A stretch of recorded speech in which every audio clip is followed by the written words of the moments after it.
आप भी तो यूपी से ही आते हैं। भाटी साहब की स्टेटमेंट मेरे को अच्छी लगी। इन्होंने कहा कि जो आदमी डरता है ना, वो वादे करता है, ऐसे दावे करता है कि 80 में 80 जीत जाएंगे।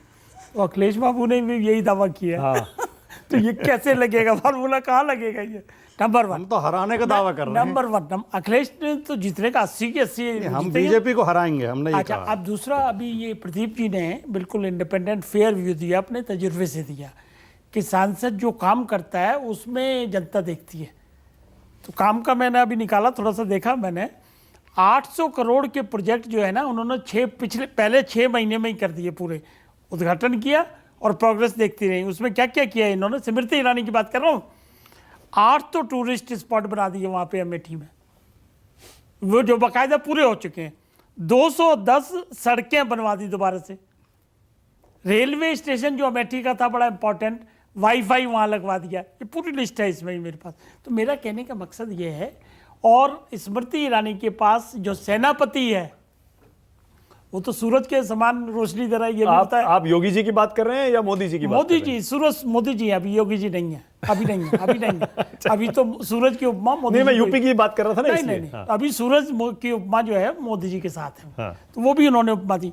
देखिए, सवाल ये है कि इंडिया जो इनका अलायंस बना है, उसमें आप इंडिया क्यों बोल रहे हैं? वो तो घमंडिया कहते हैं बीजेपी वाले। कह लो, इंडिया कह लो, घमंडिया कह लो, वो तो कहने की बात है। कैसे आप इंडिया बोलते हैं या आप भी घमंडिया कहते हैं? हम इंडिया कह रहे हैं। अच्छा, ठीक। ये झूठ इंडिया के साथ है। हम इंडिया कह रहे हैं। अच्छा, ठीक। अच्छा, तो उसमें क्या है कि इस वक्त ये है कि इनका परस्पर विरोध है, और ये बात मैं अक्सर कहता हूं। देखिए, छत्रप वर्सेस कांग्रेस है। कांग्रेस का वोट बैंक चला गया छत्रपों के पास।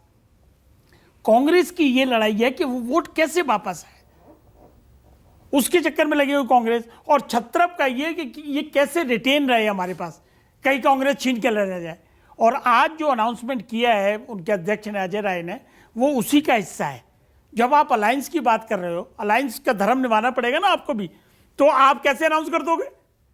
तो ये इस वजह से ये दिक्कत आ रही है। और दूसरी बात ये है कि जब ये साहब ने गठबंधन किया था राहुल जी से, तब क्या बना था?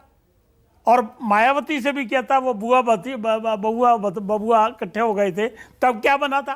तो गठबंधन करके देख चुके हैं, उसके बाद भी जो रिजल्ट ये चाहते हैं वो रिजल्ट नहीं आता है। तो अब बचा क्या है? वाजपेयी जी, देखिए, ये जो दावे होते हैं ना, ये तो सिर्फ दावे ही होते हैं चुनाव से पहले। नहीं, दावे, चाहे मैं वही कह रहा हूं, चाहे केशव प्रसाद मौर्य का दावा ले लीजिए, या फिर अजय राय का दावा ले लीजिए, या फिर प्रवक्ताओं का दावा ले लीजिए, सब दावे हैं ना। जैसे पीके प्रशांत किशोर, आज वो कह रहे हैं कि बिहार में लोकसभा में जेडीयू को 5 सीट भी नहीं आएगी। 5 भी नहीं आएगी। आप तो खुद बिहार की में आपकी पार्टी बीजेपी के साथ चुनाव लड़ने वाली है। अब जमीनी सच्चाई क्या है? क्या नीतीश को 5 भी नहीं आएंगी लोकसभा में? जमीनी सच्चाई यहाँ की ये है कि इनका एक कम्युनिटी का वोट जो है वो इनसे भाग चुका है। ये जमीनी सच्चाई है। ये इसको जुटाया नहीं। देखो, जमीन में हम लोग भी रहते हैं, सारे नेता रहते हैं।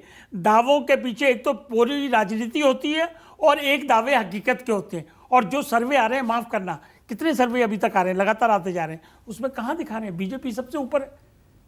मरे से मरे, मतलब जो कम से कम दे रहा है वो भी 290 के आसपास सीटें। पर कुछ सीटें कम है। जो लेटेस्ट सर्वे आया 2 दिन पहले, मैं कह तो रहा हूं 290 दे रहा है कम से कम। और विधानसभा का चुनाव और लोकसभा का चुनाव वो भी अलग अलग है। ये भी बात तय हो चुकी है। विधानसभा में जब वोट देता है तो दूसरी चीज है, जब लोकसभा के लिए वोट करता है तो वो चेहरा देखता है। और जब चेहरा देखता है तो एक तरफ मोदी खड़े हैं, दूसरी तरफ इनसे पूछो तो कहेंगे जी 50 है हमारे पास तो सारे नेता ही नेता हैं, सब प्राइम मिनिस्टर बनेंगे। और हकीकत ये है कि सब प्राइम मिनिस्टर की ख्वाहिश दबाए बैठे हैं दिल पे। जैसे ही मौका आएगा एक दूसरे को टांग खींच के बाहर करने की कोशिश करेंगे। मतलब आप ये कह रहे हैं बिहार में बीजेपी के लिए दिक्कत नहीं है? काहे की दिक्कत? क्यों? मिलके महागठबंधन पूरा एक साथ है, आरजेडी, जेडीयू, कांग्रेस। मैं जवाब देता हूं। जेडीयू के पास 16 सीटें थी ना जी। अब उसमें से जेडीयू की नीतीश बाबू की जो हालत है, क्राइम देख लीजिए, कहीं भी देख लीजिए, और 17 साल में उन्होंने क्या दिया बिहार को। और जेडीयू के साथ जो नेता थे वो धीरे धीरे छोड़ छोड़ के भाग चुके हैं। तो कैसे सीटें आएंगी उनको? ये इस हकीकत के बेस पे बीजेपी क्लेम करती है कि हम 40 में 40 सीटें ले जाएंगे। ओके, प्रदीप जी, क्या जो